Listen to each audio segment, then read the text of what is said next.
On my way to Labuan, I was reminded of this story of a factory manager and a consultant. And this factory manager obviously operates a factory, and one day one of the machines broke down. So he called the consultant, "Can you come and have a look?" The consultant came, had a look at the machine, and all he did was, he took out a hammer and just knocked on the machine. Miraculously, the machine is running again. The factory manager is very impressed and saying, "Wow, you came all the way here, knocked, and the machine is running. How much should I pay you?" So the consultant said, $5,000 US. This time, the factory manager is not very impressed. He said, "You come all the way here and charge me $5,000 US, and what you do is just knock on me. Bill me. How you charge me?" So the consultant went back and gave him an invoice. $40 US for knocking, 4,960 for knowing where to knock. Today you all came here, you pay 40 ringgit. Later the organizers say that they're going to charge you 4,960. Is that okay? Just joking. Alright, thank you for coming. I have 18 minutes to share a little bit of a concept with you guys. And if I go overboard of time, donuts and water is free for you guys. Is that okay? Right, who is this other boy? A little bit about myself. I'm actually from Salakan. Any of you guys have been to Salakan before? Yeah. Any of you guys have never been to Salakan? And the rest of you guys, I know whatever I say, so you all won't raise your hands, right? I'm born into a family of educationists. Both my parents are actually teachers. I've got two siblings, three. My eldest is a sister, my brother, and I'm the youngest. Both my siblings are academically very educated.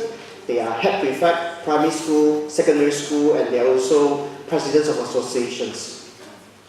As for myself, the best achievement I've done is at the age of 11 years old, I'm the head of librarian. Wow.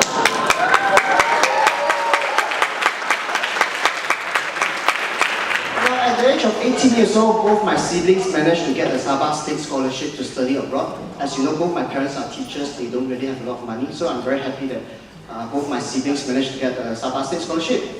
Me, not too bad. I also got the scholarship. It's called Fatma. You guys know, right? Father, mother. Long story short, at the age of 21 years old, I graduated. And on my graduation day, my mom gave me a book called Rich Dad, Poor Dad, and I'm sure you guys heard of this book before. And at the age of 21 years old, I first started investing in properties, and for the last 16 years, I've been buying up properties. Now today, I'm not going to share with you about property investment, because that's a very boring topic. But I'm going to share with you a concept. And I call this concept, 3 years is one cycle. You guys following me? Yes. 3 years to one cycle. Now imagine, and I think this sharing might relate to you because you guys are university students and you're going to embark a journey into going to corporate world or working, alright? Now if you imagine you're 25 years old and you started working, and if I compress 3 years into one cycle, and say retirement age is 55 years old, so how many years is that?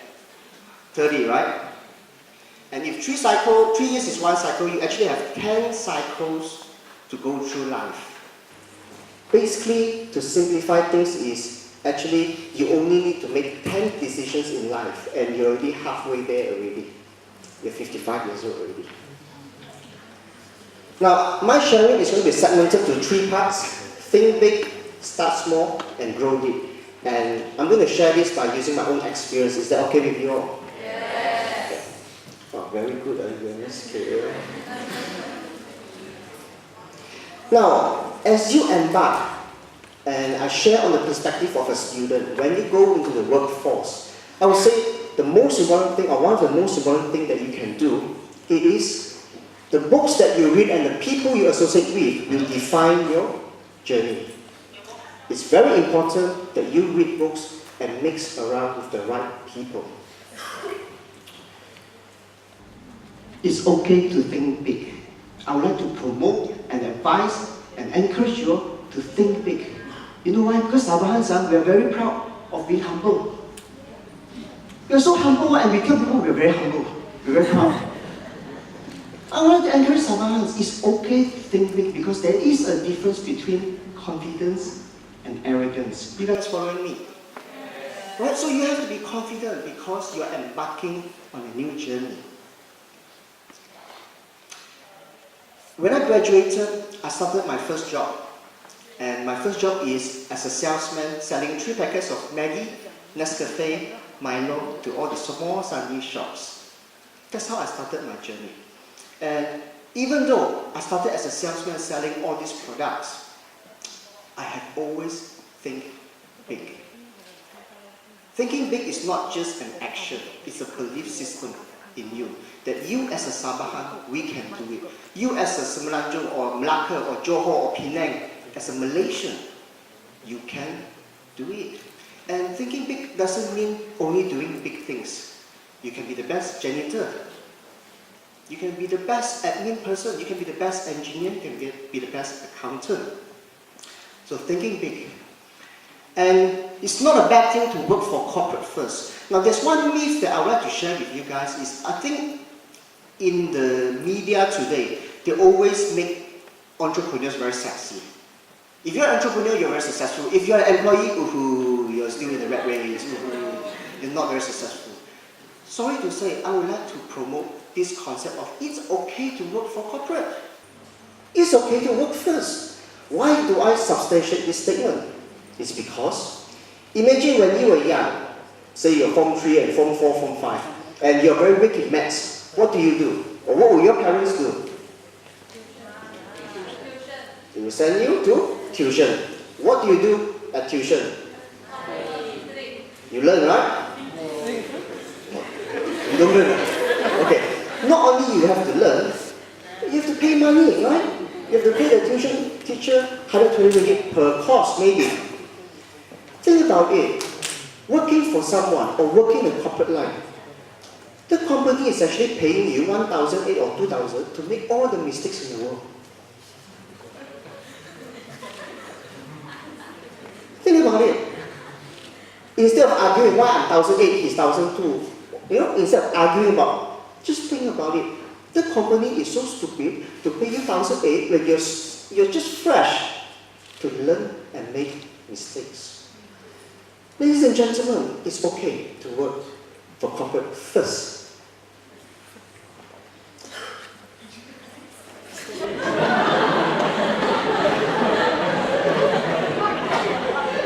Let me share a little bit of my story. I started off as a salesman, I told you guys, and I worked my way up. And at the age of 25 years old, I did very well in my corporate, and I was supposed to be promoted to be a manager. Now, I met someone, and that someone gave a proposal to do a business. So thinking at 25 years old, I'm ready like Mark Zuckerberg, I am ready to do business. Both my parents are teachers, I share with you, right? And as a teacher, they spent the last 30, 35 years serving the government, and thank God there's EPF, and they managed to have probably about 100, 150,000 of EPF money.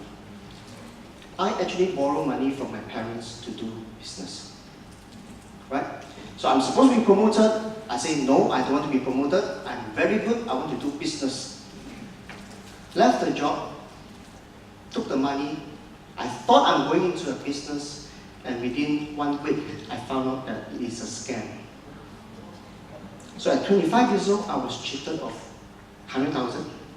I lost my job, and 2 weeks later, my girlfriend also ran away. So in Chinese or TVB movie,冇錢冇工啊，老婆都走佬啊，佢 say that.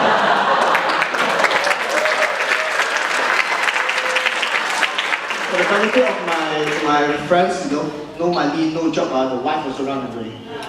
At 25 years old, that happened to me. Now, of course, we laugh, but you have just lost 100 over thousand of your parents' money that they spent 30 over years. What do you do? What do you do? It's okay to start small.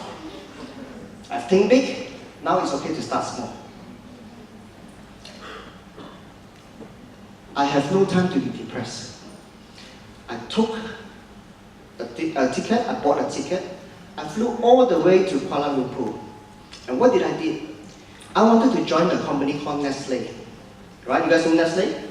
Big companies like Nestle, they only advertise in the newspaper for fun only one. They won't recruit you one. You need connections one.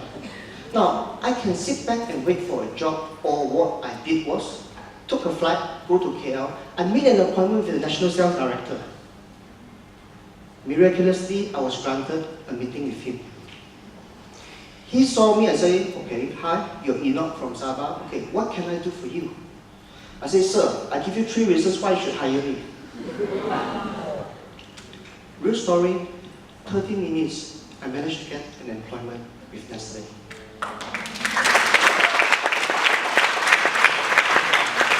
My friends, this sharing is to let you know we have to be proactive. We cannot wait for things to happen. We need to make things happen. Alright? So when you start something, you must finish it. And I always advise, whether you're a student or whether you're going for entrepreneur, I love this thing called burn the bridge. You must learn how to burn the bridge. That means there's no backup. You only can move forward. Alright? Whenever you have a backup, you will not do as well. And this is my own life experience. I hope I don't offend anybody. But you must learn how to burn the bridge. Saying no to other opportunities is a key ingredient to success.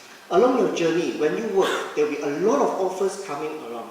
You must be very clear to say no, because if not, everything also you do, you become a hambalang specialist. Alright?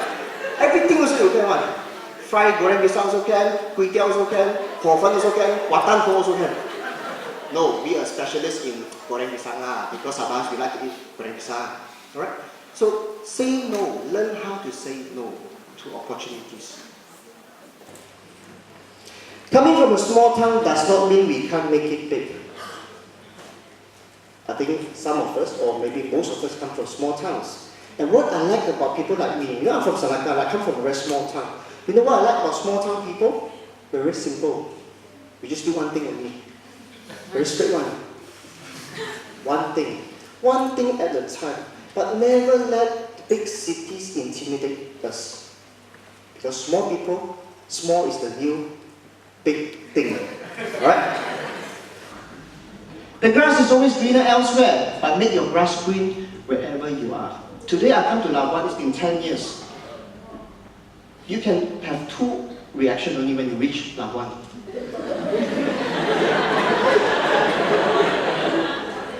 Either you love it, or you really don't love it. But you see, the grass is always greener in Keningau. The grass is always greener in KK. No, you make the grass green wherever you are.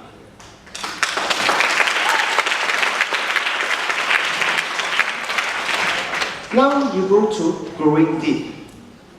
Okay? In my work, I'm a real estate agent, and my company, I've got branches in KK, One Kara, and also in KLCC. I've got about 180 of them working in my company. And what I do is, as a Sabahan, I'm probably the only one in Malaysia that specializes in bringing West Malaysian projects to be launched in East Malaysia. Right? So I managed to create a niche to bring West Malaysian projects launched in Sabah, Sarawak. Now, doing business with integrity, under-promise and over-deliver. It's very important whatever you do, even as a student or your personal life, your professional life, under-promise and over-deliver. And let me share with you one story of what I did. I met a developer. I just joined the real estate industry, and I was only 8 months old. So one day, I went to meet a developer CEO, and I say, sir, I would like to bring the project and launch the project in Sabah. The developer looked at me and said, okay, how many units do you want? I've got 300 units. Can you sell all of them? 300 units, how to sell? I'm only 8 months old. I say, sir, thank you for giving me 300 units to sell, but I only need 20. The CEO looked at me and said, you come all the way to meet me just to get 20 units to sell? When I already said, I want to give you 300, are you out of your mind? I said, no, I only need 20. He looked at me and said, I like you. You're the most honest agent I've ever met, because every agent that comes to my room says that they can tap out everything, they can do everything, they can sell everything. You're the only one that says, I need 20. Long story short, 20 I brought to Sabah and I sold 100 condominiums in 5 months.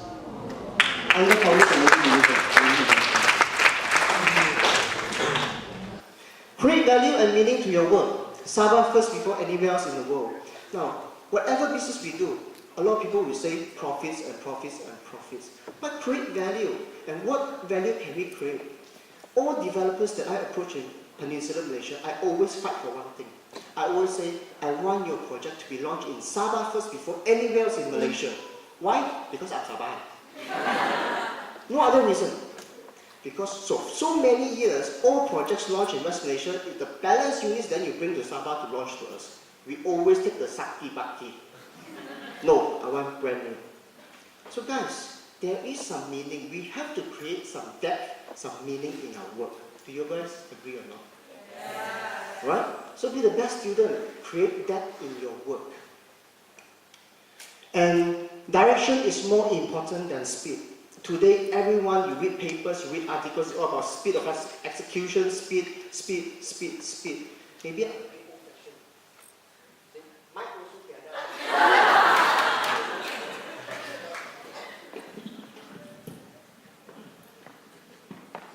okay, can I do this?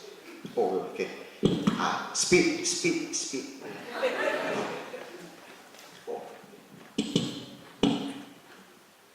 But I feel direction is more important. Do you guys agree with me? If your direction is going downhill, what's the point of being so fast? What's the point? Your direction needs to be very clear. So my challenge to you guys today, I've got 51 more seconds. I don't want to spend your free donut. Do something that will make your family, partners, and Sabah proud. Do something that will make your family, your partners, and Sabah proud, or whatever state you're from. And number 2, you can listen to 11 speakers today, but I strongly encourage you all to write your own story. Because it's your story. None of us can write it.